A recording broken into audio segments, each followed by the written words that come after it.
Baie welkom by die voorlesing van die Afrikaanse Sabbatskoolles vir blindes en swaarsiendes. Hierdie lesse word voorsien deur die Wêreldkonferensie van die Sewende Dag Adventiste Kerk. Die voorlesing van die les word aan u gebring deur SSL in samewerking met Adventiste Wêreldradio Afrikaans en word voorgeles deur Marlena Nel.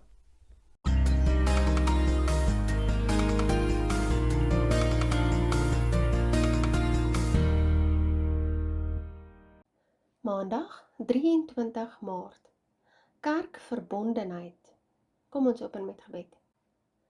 Liewe Vader, ons sê vir U dankie dat ons weer eens die kans het om uit U woord te leer. Liewe Heer, seën asseblief elke woord wat vandag bestudeer word. Ons bid dit in Jesus naam alleen. Amen. In 'n wêreld waar die internet, sosiale media en tallose toestelle tans met mekaar verbind is dit moeilik om die uitdaging in te sien waarvoor Paulus te staan gekom het om die kerke te help om te begryp dat hulle deel van iets groter as hulle eie plaaslike gemeentes was. Lees Kolossense 4 vers 10 en 11. Behalwe om nuus heen en weer saam met medewerkers te stuur, soos gelees in Kolossense 4 vers 7 tot 9, watter ander maniere het Paulus gebruik om kontak met mekaar aan te moedig? In die lig van sommige van die probleme wat Paulus in hierdie sendbrief aangespreek het, watter boodskap mag ook deur hierdie groete oorgedra word? Ons lees Kolossense 4 vers 10 en 11. Aristarchus, my medegevangene, groet julle, en Markus, die neef van Barnabas, oor wie julle bevele ontvang het, as hy by julle kom, ontvang hom. Ook Jesus, wat Justus genoem word, manne wat vir die besnydenis is. Hulle alleen is my medewerkers vir die koninkryk van God en hulle was 'n troos vir my. Kolossense 4 vers 10 en 11. Met hierdie groete skep Paulus en bevorder hy verbondenheid tussen medewerkers. Ons het hier geleer dat Markus Barnabas se neef was. So baan Paulus die weg vir Markus se waarskynlike besoek aan Kolosse. Aristarchus word letterlik beskryf as 'n medegevangene. Dit wil sê, hy was saam met Paulus in die tronk. Hulle was beide soldate met die wapenrusting van God geklee, soos gelees in Efesiërs 6 vers 10 en 11, vegtend besig om Satan se gevangenes te bevry om in die koninkryk van God diens te kan verrig. 2 Timoteus 2 vers 1 tot 4 lees soos volg. Jy dan, my seun, wees sterk deur die genade wat in Christus Jesus is, en wat jy van my gehoor het onder baie getuies, vertrou dit toe aan getroue manne wat bekwaam sal wees om ook ander te leer. Ly dan verdrukking soos 'n goeie krygsman van Jesus Christus. Niemand wat 'n krygsman is, wikkel om in die werksaamhede van die lewensonderhoud nie, sodat hy die een kan behaag wat hom vir die diens gewerf het. 2 Timoteus 2 vers 1 tot 4.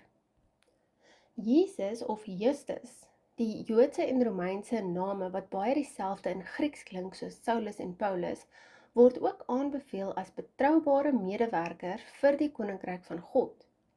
Paulus laat nie na om Aristarchus, Markus en Justus as Joodse gelowiges aan te dui nie, uit die besnydenis.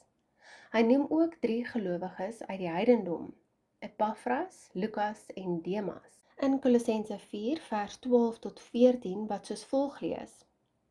Epaphras, wat een van julle is, 'n dienskneg van Christus, groei julle en stry altyd vir julle in die gebede, dat julle volmaak en volkome mag staan in die gaanse wil van God, want ek getuig van hom, dat hy 'n groot ywer het vir julle, en vir die wat in Laodicea, en die wat in Hierapolis is.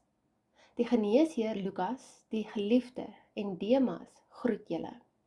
Kolossense 4 vers 12 tot 14. Dit is opmerklik dat ten spyte van spanning in die kerk tussen die Jode en die heidene, hierdie medewerkers in staat is om effektief saam te kan werk, eendragtig en eensgesind. Deur egter die woord alleen in vers 11 te gebruik, skyn dit asof Paulus 'n teleurstelling impliseer, omdat daar nie meer Joodse Christene was wat by hom in sy lydinge gestaan het nie. Nietemin, dit is veelzeggend dat teen hierdie tyd Johannes, Markus, wat Paulus en Barnabas gedurende hulle eerste sendingreis verlaat het in Handelinge 13 vers 13, Nie net homself lojaal bewys het nie, maar ook 'n troos vir Paulus was. Handelinge 15 vers 36 tot 40 lees soos volg.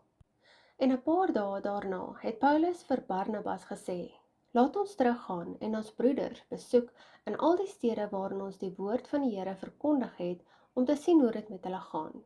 En Barnabas wou Johannes, wat Markus genoem word, saamneem, maar Paulus het dit nie reg geag om hom saam te neem, wat van Pamfilië af hulle verlaat het en nie saam met hulle na die werk gegaan het nie.